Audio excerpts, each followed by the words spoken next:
I say you are listening to, you are absolutely listening to the George Espenlaub Show, coming to you live from the Funny Farm. Now, with no further ado, here comes Georgie!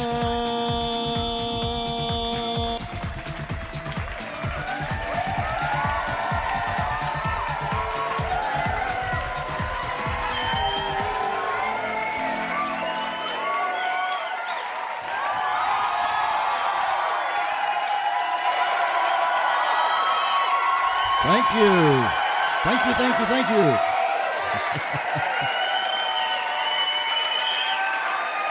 Oh, boy.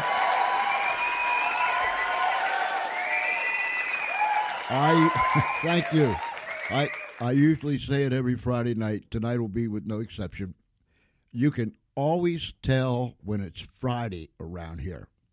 Now look, these people are goofy here at the Funny Farm, myself included, but something just comes down over us on Friday nights. We get loose as a goose, and we just don't know what's going to happen around here. But I welcome you because you're listening to the George Espenlaub Show, coming to you live, from the Funny Farm in a place called Our World. Whether you're down the street, around the corner, across America, or somewhere around this great big world, we want you to come in, mingle with the people. There's some great people here. Look, we got them sitting inside, outside, up there, over there, down there. They're everywhere. And we are just going to have us a tremendous time tonight. And we have us a wonderful guest. And you are going to be just tickled. I know you're going to be tickled. And she is going to inspire you. I've been talking to her before we went on the air, and she's already inspired me. So my hope is that she will inspire you. Let me grab a hold of this thing over here if I can reach it. That's the wrong thing, Espenlaub. Get the other thing. Okay. As soon as you look at it and see it and get it, I got it. I hope you all understood that.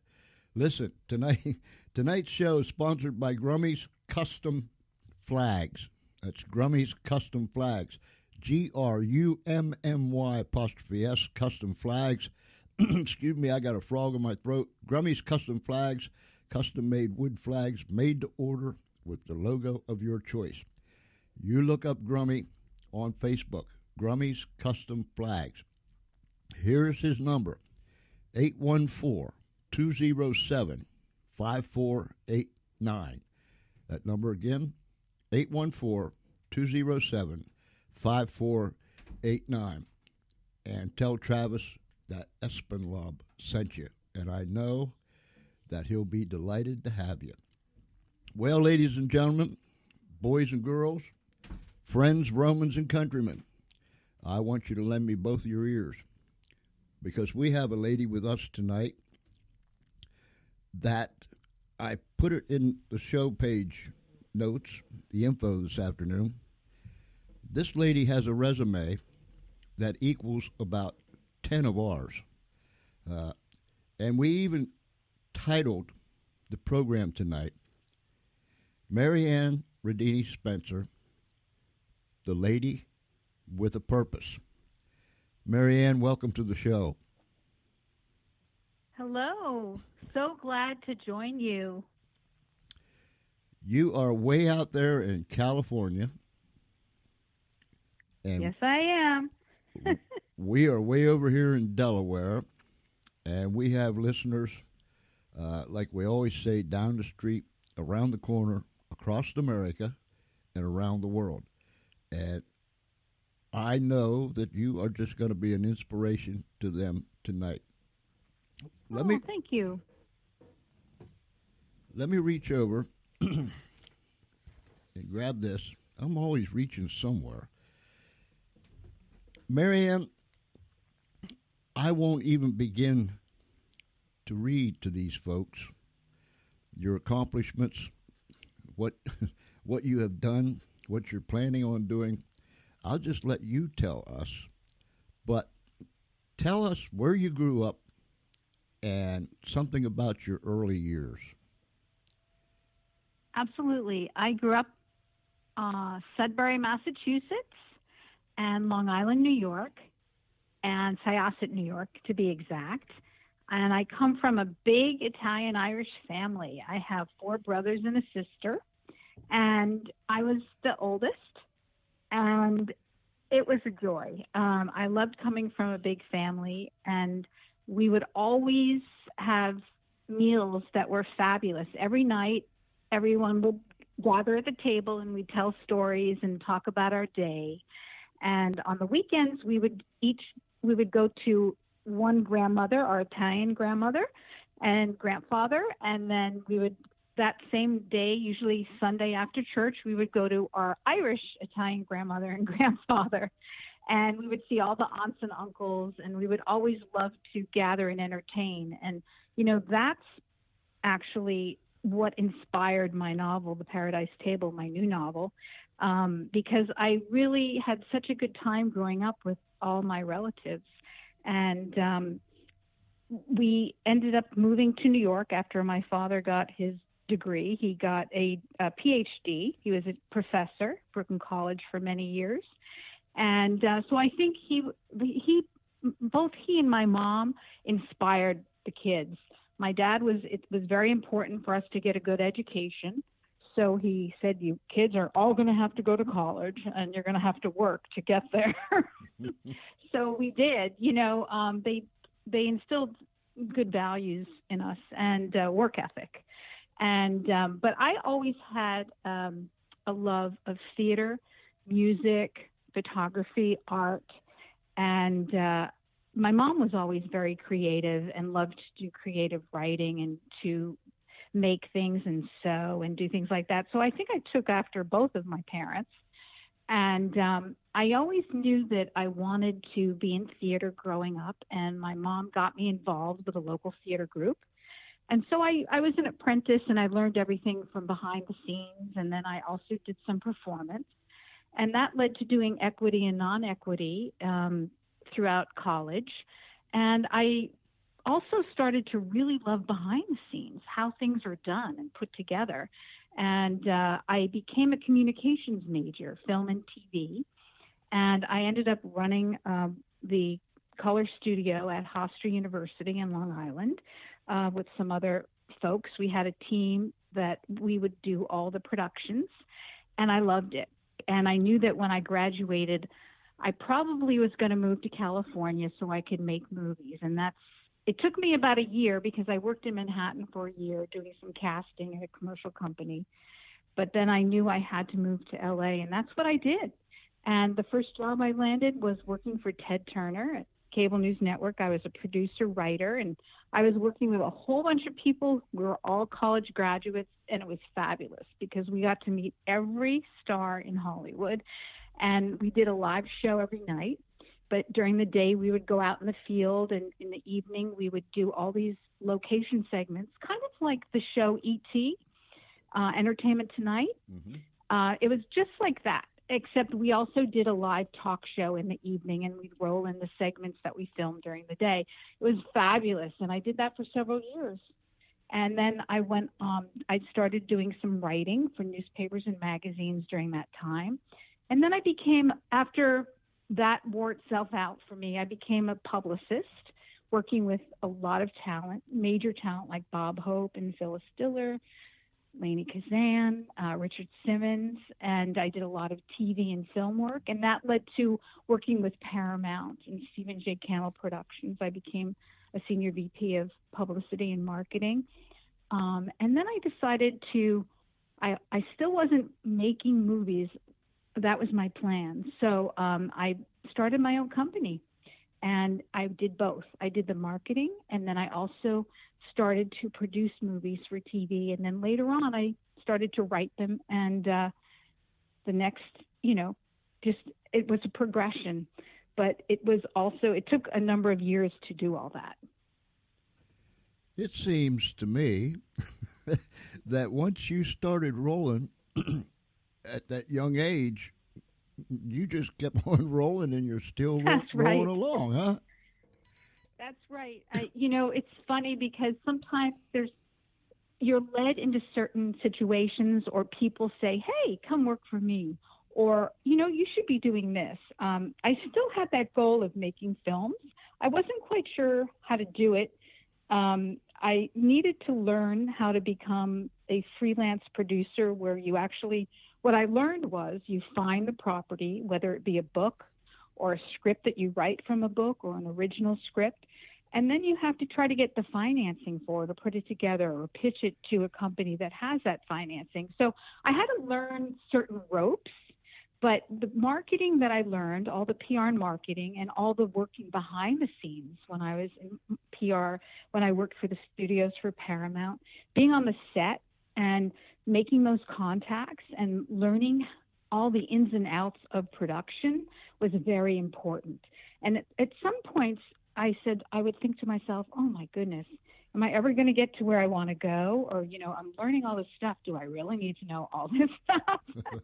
But, something, it all makes sense. Now it all makes sense. It didn't at the time, but I just had to have faith and keep my eye on the goal, and also explore my own creativity, because it really comes out of all that. What I discovered, that I could produce other people's movies, and I did. But then I realized I had a voice myself. I wanted to tell certain types of stories, and I wanted to share certain things, so I had to write them. So I realized I need to start, even though I always wrote, I needed to start creating my own stories, my own projects, and then mount them, because it takes such effort to get funding for a film, or to mount a project, and it might as well be something that's close to your heart. And that's what I do now. I only work on my own projects, and I get them made into movies, or I'll write novels, and for my first novel, Lady in the Window, I wrote a screenplay for that's being pitched. So hopefully that will be a movie. And so you never know. You just keep going, and you make the contacts, and you're just constantly, I think that keeps you going and energized, creating things. For me, it does. And I've been thinking about this all day, and I thought, when Maryann comes on tonight, I've got to ask her this. I have said this over the years, and I've said it quite often recently. Mm-hmm. There are a lot of people in this world that are looking for pleasures, but they don't have a purpose. And I always believed that if you find your purpose, you gain pleasure from finding your purpose. You do. Am I close to it? You do. That's exactly right. And it depends what that is. For some people, it could be teaching and getting, like my sister is an elementary school teacher. She loves it. And the kids love her. And she gets a lot of pleasure out of that.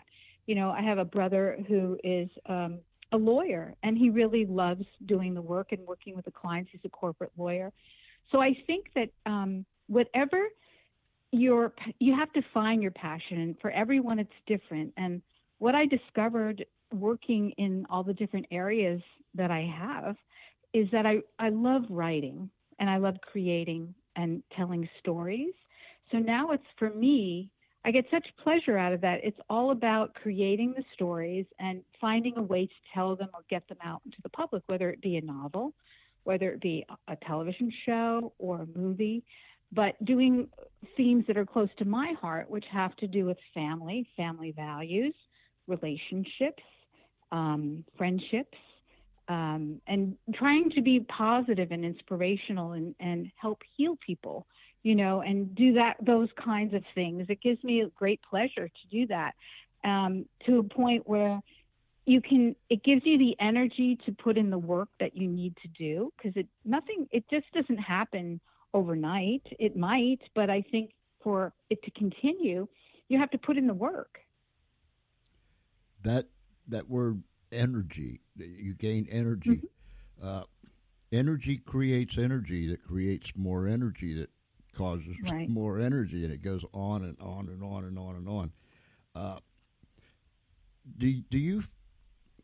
And I also say this to people: everyone has a history, and I try to tell people, sit down and write about it.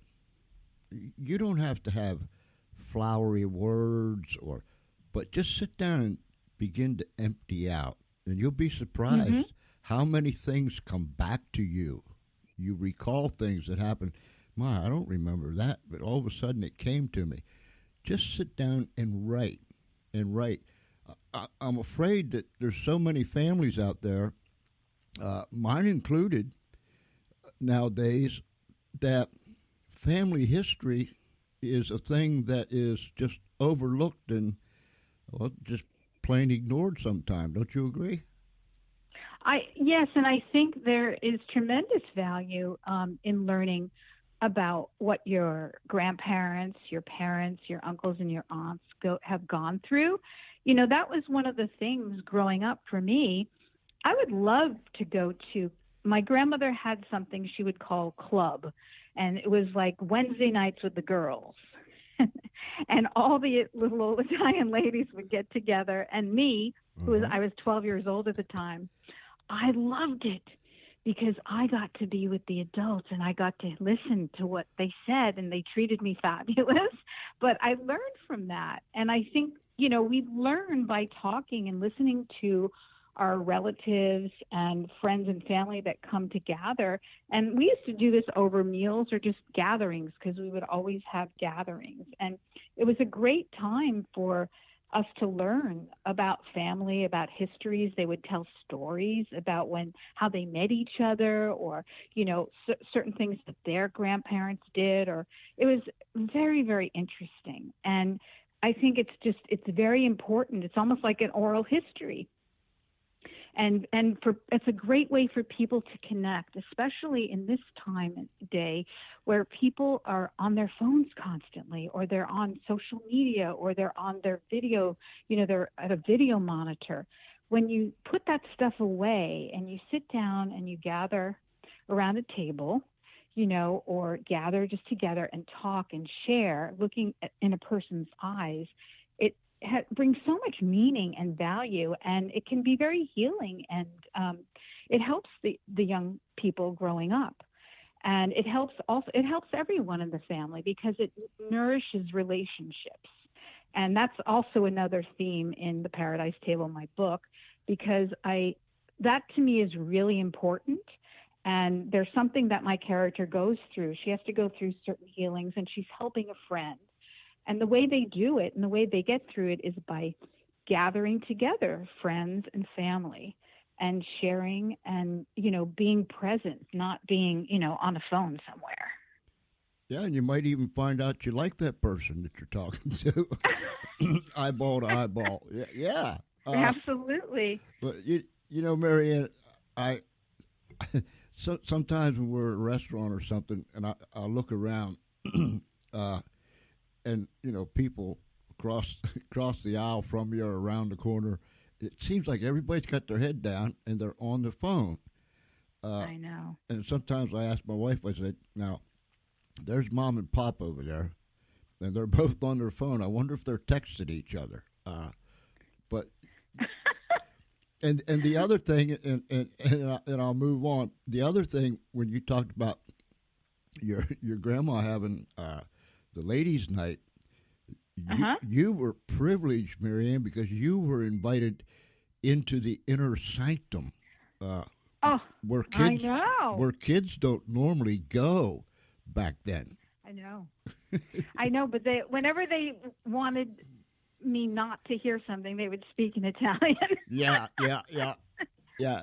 But it was a great experience. It was just so wonderful.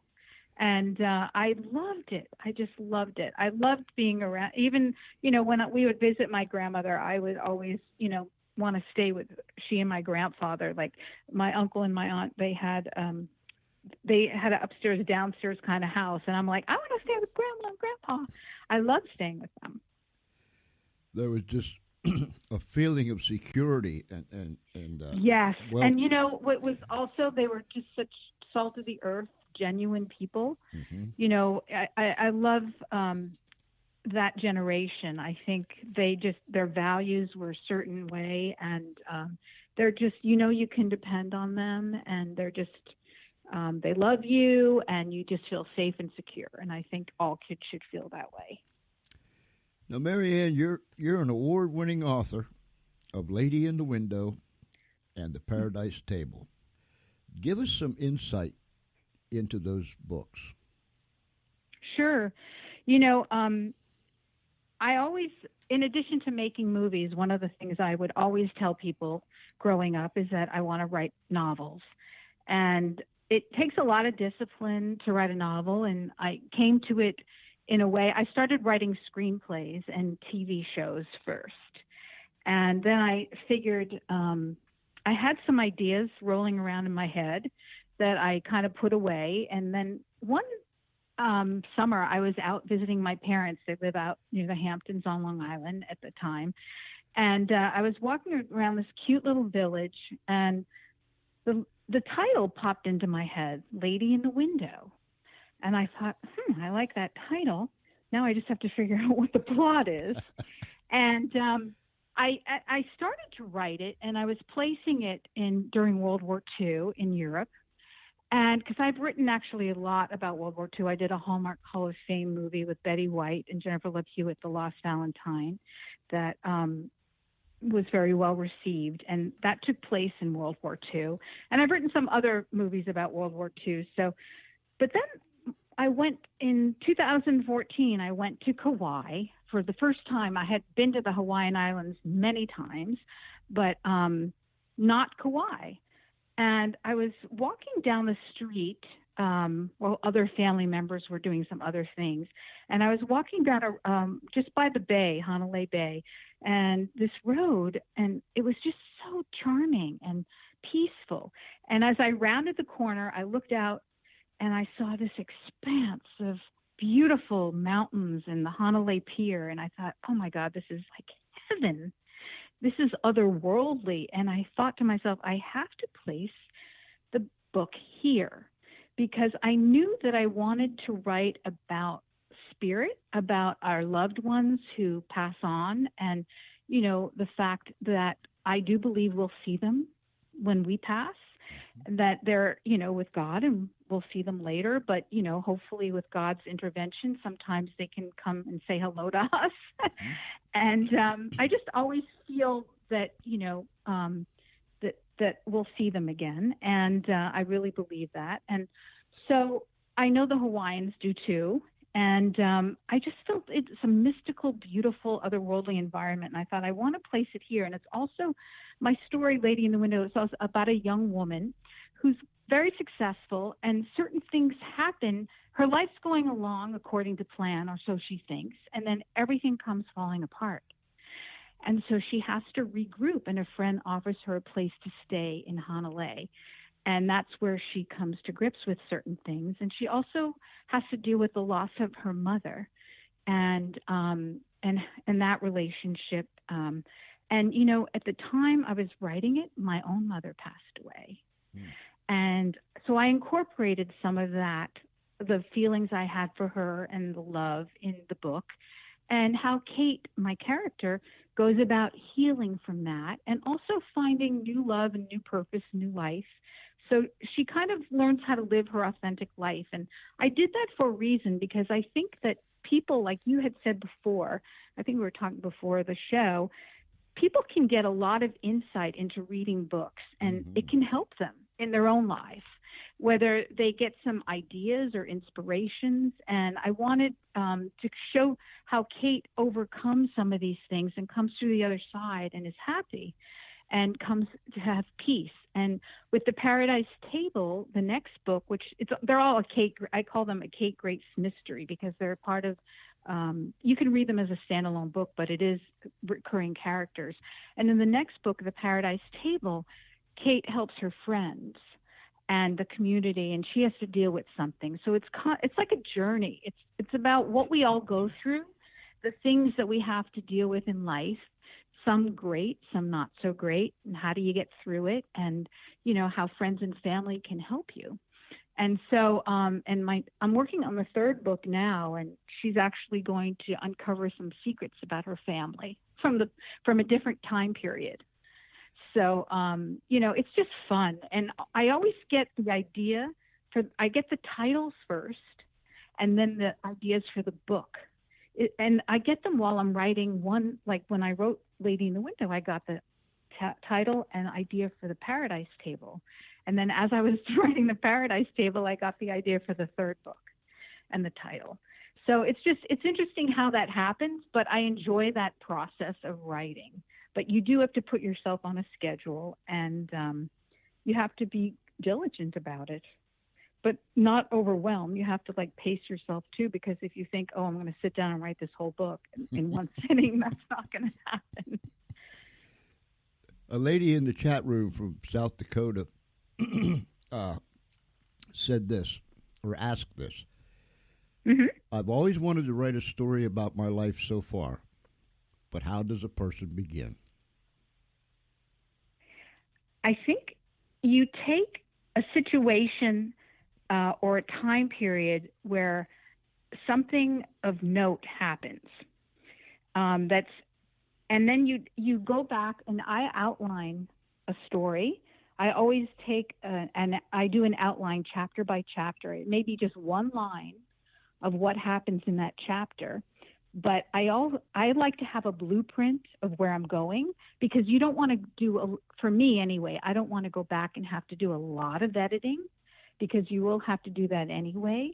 But if you can look at that and take a while with that outline, and then develop a story. If you have to this has to be something you want to read, or let's say a movie you would want to see. It needs to have certain types of action, and each chapter has to build up to a certain point, and then the climax, and then the resolution. So I would say get books on writing, and see how to outline chapters, and that can be very helpful, or how to develop characters. There's some wonderful books out there. But if many people have stories that they want to tell, it could be about a relative or a certain time period in life, or talking about how someone overcame a struggle or a certain situation, how they obtained something. So I think it's just, rather than just rambling, it has to have some kind of a meaning, a message, a theme that you want to convey. And that takes a while sometimes to work out. And it's almost like a puzzle. So I would say take time, do that, do some reading, read the kind of novels you want to write. That's one of the best experiences, because then you can see how different authors, their voice and how they write. And you get so familiar by reading and then writing every day, even if it's in your journal, it'll start to come to you. The more you do that, it'll be easier. Maryann, give us your website. Sure. You can use my name, MaryannRidiniSpencer.com, but I say the easiest website for me is AlohaWriter.com, because that'll get you to Maryann Ridini Spencer if people forget how to write my name. Okay. And then they could also go to my ladyinthewindow.com or the paradisetable.com. It all goes back to the same website. But Aloha Writer, I like to use that, AlohaWriter.com, because I'm writing a lot about Hawaii right now. My characters are in Hawaii in the Kate Grace Mystery Series, but it does cover some other territory as well. But I love Hawaii, so. They can get your book there at yes, like Amazon? They can get my book and Amazon, Barnes & Noble. So they could Google me, Maryann Ridini Spencer, or the title of the book, or if they go to Amazon, just type in The Paradise Table, a Kate Grace mystery, and it will come up. But my website has links to everywhere you can purchase. Yeah, and ladies and gentlemen, boys and girls, friends, Romans, and countrymen, you go ahead. I dare you to Google Maryann Ridini Spencer, because she's going to pop up, and you are going to spend some time just reading her resume. But go ahead. I mean, I dare you. Just go ahead, try it, and you'll see. She's an incredible lady. Maryann, you talk about heartache. Mm-hmm. Heartache. You know, everyone goes through it. Mm-hmm. Everyone goes through it, and my character does in several ways. The loss of a parent, the loss of a romantic relationship. And I think there's definite stages and grief that you have to go through. And that's one of the things in both of my novels people have to deal with. In the second book, The Paradise Table, there's a secret. And the secret gets revealed. But because of that secret, the person kind of pushed that secret down, didn't want to deal with it. It impacted their life in ways that they didn't necessarily understand. And I think living authentically, you know, you have to go through pain. Everyone has to, loss of a loved one, loss of a job, change in a situation. You know, I think these are things that at one time or another we all have to experience. So in my books, they do. These people, these characters experience these things, and I kind of demonstrate through the book, and I do this deliberately, how to get around it or how to get through it.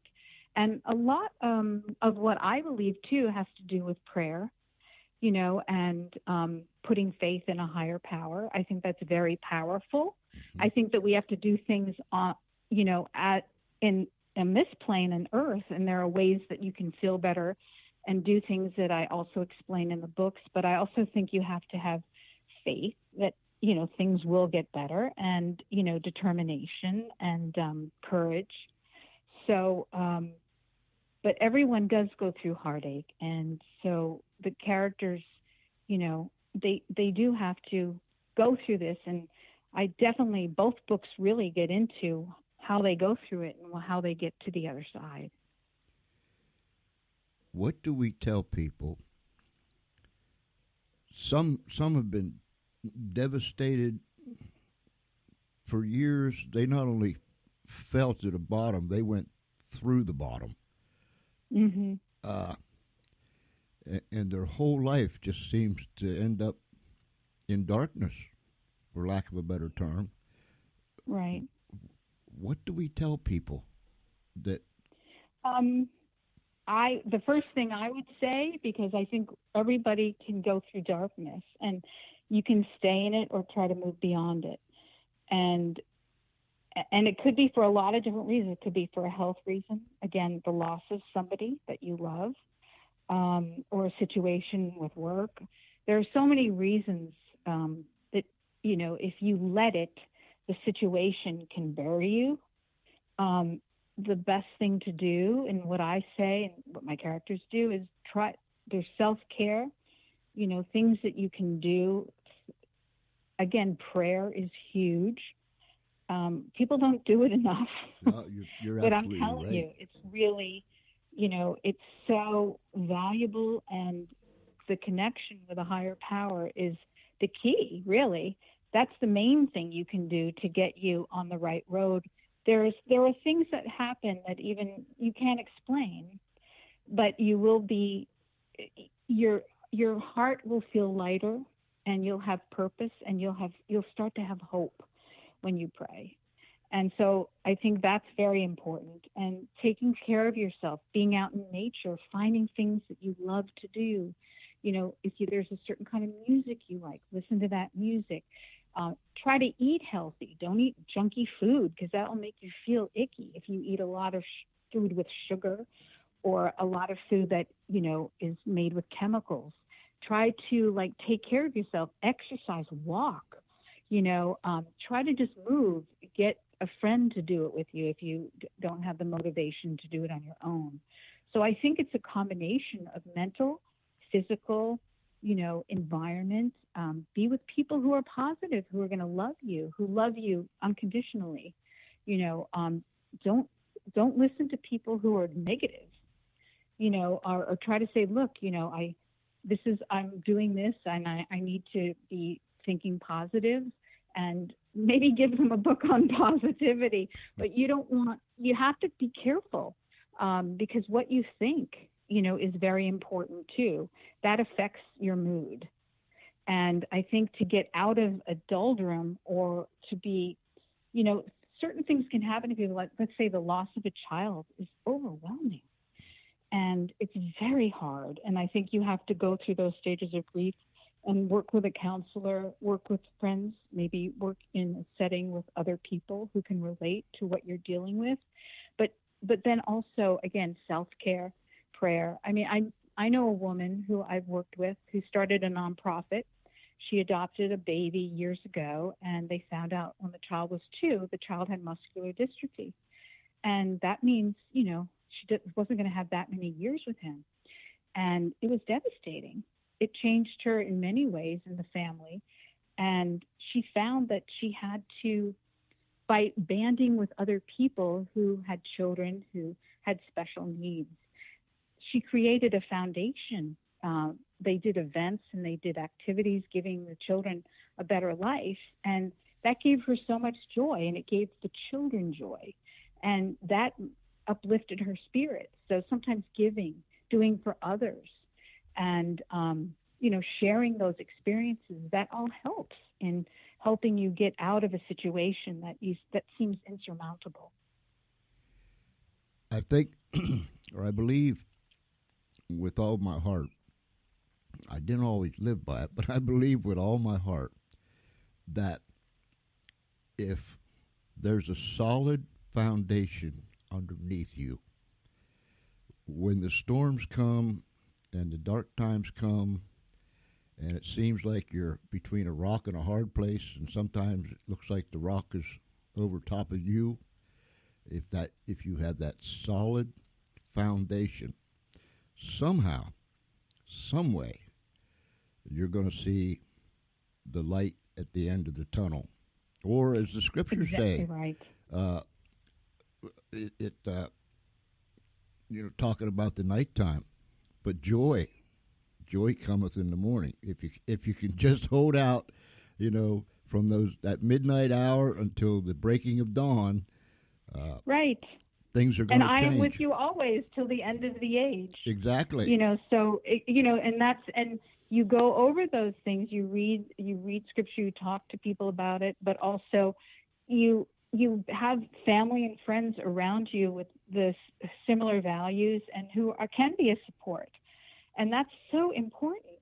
And especially important in this day and age when people are on their phones all the time. You have to make connections with people in person. That really helps nourish your relationship, or talk to them, but not text all the time. Yeah. Or not, not be glued to a video monitor. When you go out to dinner, actually make a rule, put that stuff away so you can talk to a person one-on-one, or if there's a family gathering, make it a rule. No looking at, put a little message for people emailing you or whatever that you're going to be out for a couple of hours. It's not going to hurt. You might, everything will be there when you get back. You might have to introduce yourself to your mom, your dad, your brothers, but go ahead and try it. You right. It'll all come back to you sooner or later. Right. But there's so much, and I've always believed also, and as I get older, even more so, I always called it stinking thinking. When that negativity begins to probe your mind, and of course I've always attributed to the darkness, but once that starts to permeate your mind, that negativity, you're no good. You might as well quit. Nobody loves you. Nobody cares, and on and on and on and on it goes.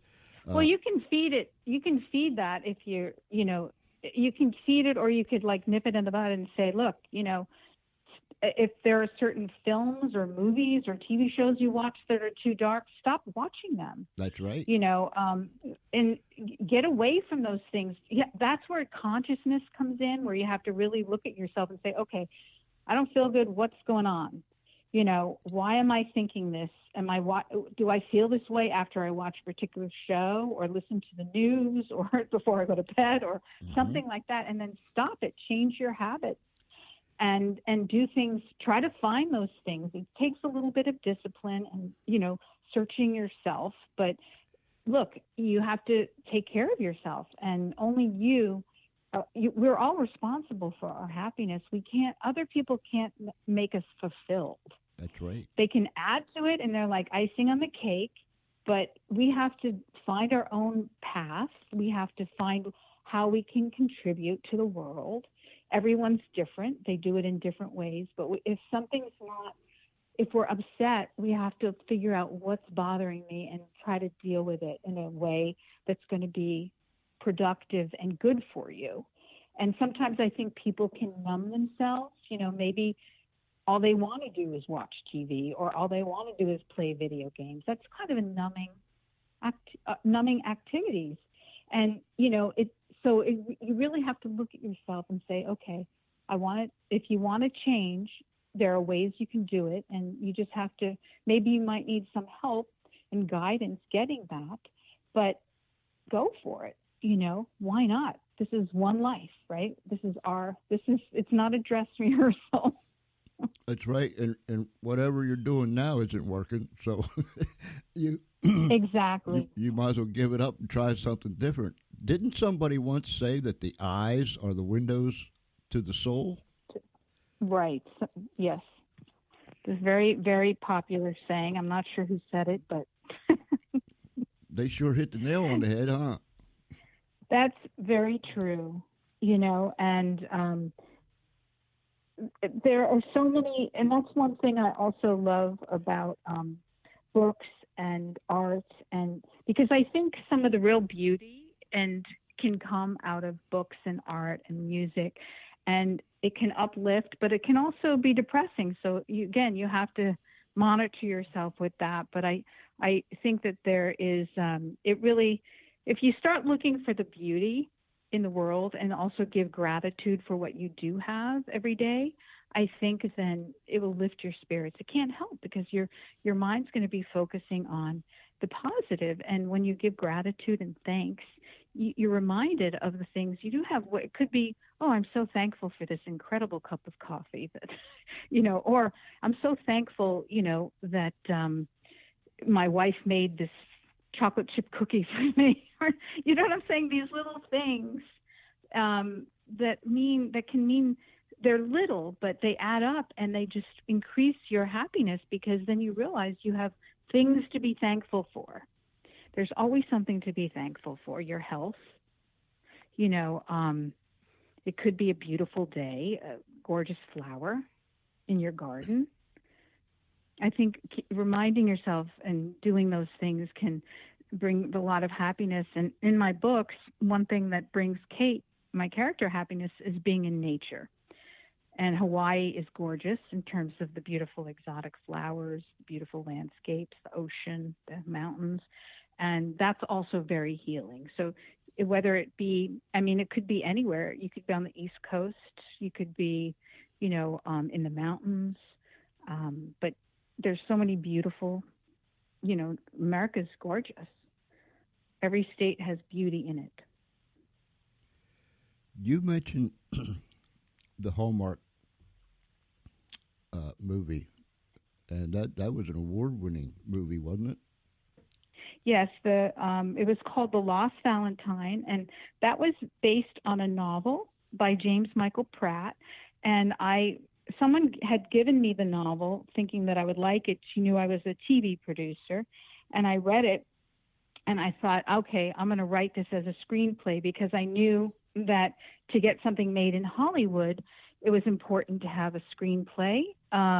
That's how they do things. It used to be where you can just present a treatment. That's not really how it's done. It's much easier if there is a script. So I wrote the script, and I had some production partners, and Hallmark CBS wanted to do it as a Hallmark Hall of Fame movie, and we were thrilled to have Betty White. And then Jennifer Love Hewitt came on. the lady, I was very happy with that movie, how it came out. the lady from South Dakota said that was one of her all-time favorite movies. Oh, that's nice. Yeah, Betty White, I spoke with her, maybe a year ago, and she was saying that she still gets emails and letters about it. It was on in 2011, and it plays all the time on the Hallmark, streaming on the Hallmark channel, movie channels. Mm-hmm. It's also on the Hallmark channel sometimes around Valentine's Day, and people there's DVDs available, so people buy the DVD. But I hear that, people say that's like one of their favorites. So it's great. I'm very happy to hear that. It was one of my favorite.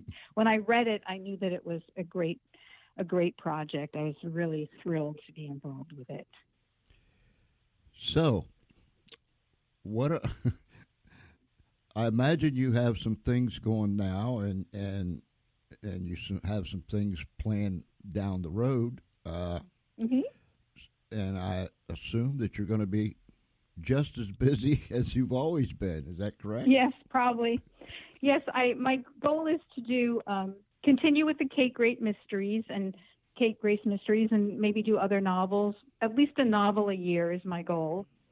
And then I also have I'm doing some movie adaptations and some of my novels, and I have a number of other screenplays that my representatives are pitching. So, and they're all different genres, but so there's that. And then I actually host a show called Simply Delicious Living, and it's cooking, and it's won some awards, but I have a YouTube channel, and it's on my blog.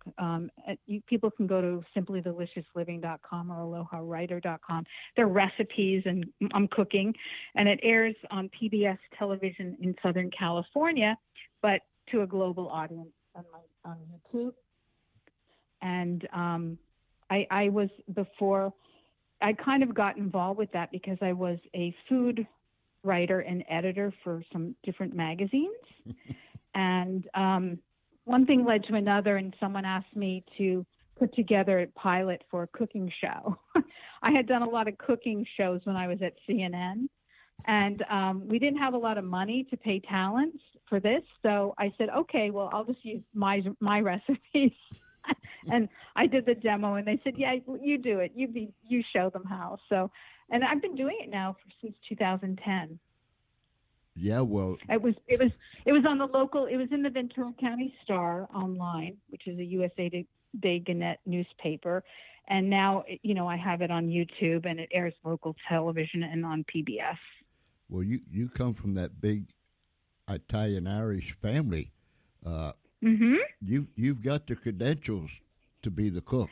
Oh yes, I have recipes that I've kept throughout the years, and I've created recipes forever, and I had a big recipe collection, and but I love cooking and creating recipes, and it kind of came out of that. Besides, I did a lot of, as I mentioned, lifestyle writing, and I would interview other chefs and authors for different magazines and newspapers. So it's like a natural thing. It's fun for me. It's creative. It's a nice outlet. It gets me, when I don't want to be on the computer, I can be at the kitchen stove. In my neighborhood, where I grew up, you were either Italian or German, or you were Italian, German, German, Italian, whichever one come first. And so while you were sitting there talking about that, I just drifted back to the neighborhood where you could smell the sauce cooking. Oh yes. Oh my goodness gracious, and all the seasonings, and mm-hmm. back then. And I was amused when you said if they didn't want you to know what they were talking, they'd talk in Italian. Same way in our neighborhood. As soon as the kids got around or a little bit too close, they would change in a heartbeat. Talking over the hedge, over the fence, or sitting on each other's back porch. My oh my! those were the days, my friend, as the music says. They were fun. They were fun. It was. Maryann, I only have one more question to ask you before I let you go. What do you do in your spare time? What do I do in my spare time? Well, I don't have a lot of it. But, I do love to cook and entertain with family and friends. And I have to say that's a big thing for me. Whether it be at their house or our house, I do love cooking and entertaining. And then I read a lot of novels because that I enjoy it, but it's also good for my business. And I love to cook. As I mentioned, I create recipes. Not everything goes on my blog and whatever, but I really just enjoy that. And being outside in nature, walking, I love to exercise and do things like that. But it's, they're simple things, I would say. And travel. I do love travel. Maryann, it has been a delight. It's been wonderful. Thank you. Ever since we started talking, before we even went on the air, you just meet certain people that it seems as if you've known them your entire life. And you seem like that to me. I just feel like I've known you my entire life. And I'm honored and privileged. Oh, thank you very much. Well, it's been great talking to you and getting to know you. Thank you, ma'am. And listen, I want you to come back because the next time you come back, we'll do it on live streaming. Okay. And we did our first one. We're integrating all this stuff together. We did our first one this afternoon. It was a lot of fun, and we got a great response. The next time you come back, we'll have to go that route, okay? Wonderful. All right, ma'am, you've got my phone number and all that good stuff. Please call me. Keep me in the loop. And I wish you the best. Tell everyone out your way that we said hello. And Maryann, I pray that God just keeps you right in the center of his hand. Thank you. And I want to say aloha to you. Thank you. And have a wonderful weekend. You too, Maryann. God bless you. Okay. Bye-bye. You Bye-bye. too. Wonderful, wonderful, wonderful lady. My goodness gracious. I'll be right back. Hey, this afternoon we had a ball doing our first live streaming show. There's some other things that we want to incorporate into that, but we'll get that as we move along. And when we have ladies at the farm day, such as we had this afternoon, we always play this song, and it wouldn't be Ladies Afternoon at the Farm if we didn't play it.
a self-made woman like me. All righty. Friday night at the Funny Farm. You're listening to the George Espenlaub Show. And whether you're down the street, around the corner, somewhere across America, or around this world, we are delighted that you are tuned in. And as always, and that's a lot of times when the magic begins, you would be surprised. The people that listen live, and then the people that come back later, and some listen to it again, others listen to it for the first time, and you would absolutely be amazed by the number of downloads that occur every single day about of all the programs, all the past programs, all the way up to the current program that you're listening to now. So it's just tremendous. I do want to say this one more time. Thank you for those that tuned in to our first streaming live event this afternoon. It was a lot of fun. We have a lot of things planned, how we're going to use that platform and integrate it with the radio show itself, plus the blog, plus the other gigs that we got going on. So everything is kind of intertwined. Some of it is fantasy, some of it is reality, and we can't differentiate between the two. And if you can figure it out, you let me know, and we might like it. And then again, we might not like it. That's what it's all about in our world. Wow. If you didn't get to see the video, you can go to the George Espenlaub Show page on Facebook, and you can go back and see the whole thing over again. It was a delight to do it. I thank Maxine. I'm telling you what, now that woman is a card. She is something else. She can come up with some of the stuff. And I just sometimes hold my breath because when we interview Maxine, you just never know what's going to come forth. But it's always fun. I'll guarantee you that. It's always fun. But she did a magnificent job this afternoon. We've gotten many, many reports saying how they enjoyed Maxine. She gave a full demonstration. So if you have ever wondered what a ring bomb party is, you go check out that replay of our live stream this afternoon, because Maxine gave it to you from top to bottom, bottom to top, inside, outside, upside down, every way that you could possibly think of. She put it out there. And so you go to Unicorn Chasing with Maxine and Walter on Facebook, and she tells me that she's going on live. I don't know if she's on now or she's going later. I guess we'll just have to wait and see. But anyhow, we've had a great week in broadcasting. Tremendous. And I was sitting here thinking just how, I don't know what the word is, blessed, I guess. Just how blessed my life has been. I've got to meet and correspond with people from all over the world. I am constantly reminded that it's a privilege. It is indeed a privilege. Tonight was no exception. We're going to have an interview with a man, a U.S. citizen, who lives and teaches in Argentina. It won't be next week. It won't be the week after that. It'll be several weeks down the road. So we'll be interviewing someone out of Argentina. And we've got some other overseas interviews in the works. Wow. Been a great week. Been a great day. And I want to thank all of our listeners. Those that listen all the time live. Those that come back and listen to it because they've had other things to do. But all of our listeners, here, there, and everywhere, thank you so much. You know, we even have listeners. I was looking at before we went on the show tonight. In Liberia, yes, we do. Yeah, so we got listeners everywhere. Someone is listening somewhere, and I thank you for it. I want to thank all of our guests that's been on this week, including Maxine. Thank you, Maxine. You did a magnificent job today. We have got a great week planned. I'm just almost too tired to reach over there and grab the schedule thing. But guaranteed. Good Lord willing and the creeks don't rise. We'll be back Monday night. I better reach over and get it because Monday night, 9:30 p.m. Eastern Time. In fact, that means that we'll probably end up doing two shows, one early, one late. We'll have the Threadbarons on, and this time we'll not only be featuring more of their music, we will have Dan Sidor on with us, and he'll be sharing what they do, how they do it, where they do it, and when they do it. So, got to get out of here. Charlie, pack it up, old buddy. We get out of here for the weekend, but we still have things to do. Until then, if it's nighttime, you have a great night. And listen, if you're out partying tonight, please don't drink and drive. Please, please, please. Somebody loves you, so don't go do that. If it's nighttime, have a good time, have a good night. If it's daytime already, you have a great day. But until Monday night, 8 p.m. Eastern Time, this is George Espenlaub and all the gang here at the Funny Farm, thanking Maryann Ridini Spencer for being with us, thanking you for being with us, and I just pray that God will keep you in the center of His hand. Until Monday night, good night, everybody.